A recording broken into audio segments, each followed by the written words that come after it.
You know, there are no guarantees in life. Allah hasn't guaranteed anyone anything except for one thing. The only guarantee that Allah made with every human being, regardless of your color, your race, your religion, your age, your health, the only guarantee that we all have is death. Allah says every soul shall taste death, and death will find you no matter where you are, in the darkest hole, in the lowest valley, wallah, in the summit of the highest mountain. Death will come to you, and it will come as a shock. It will come unannounced. You know, Ali bin Abi Talib radiallahu ta'ala anhu, he says people are asleep. We're asleep, my brothers. Trust me, you and I, we think we're living because we're chasing our dreams and our whims and our desires and our ambitions.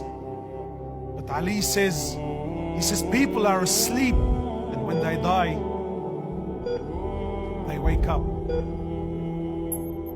But only when we wake up, it's too late, bro. Because there ain't no coming back.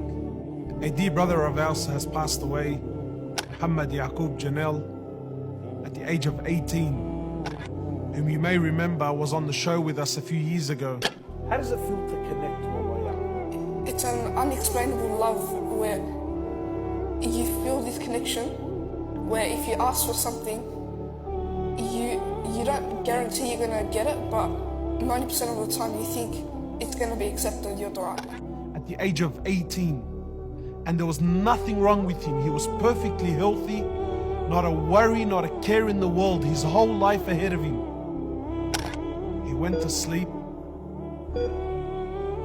and didn't wake up in the morning. I remember meeting him the first time. He must have been about 12 years old. We were at a fundraising dinner, and he was sitting there on the dinner table, and he pledged $5,000 that night. I remember looking at him, and we sort of had a bit of a joke, and I said, where did you get $5,000 from? You know, and he looked at me with this, Allah, with so much heart and so much iman in his eyes. He said, you don't worry about where I got my $5,000 from. But I remember he pledged it, and he paid it. And I got the news when I was in Mina tents. We were doing Hajj, and I was in Mina tents, and the news came to me that Muhammad had passed away. Wallah, and I remember the bitter feeling that I got, the bitterness. I was so upset, not just upset, but I was so bothered that such is this world that you can never enjoy anything fully, because the reality of death is always there. And the Prophet ﷺ, he says, increase much the remembrance of death, for verily it is the destroyer of all desires.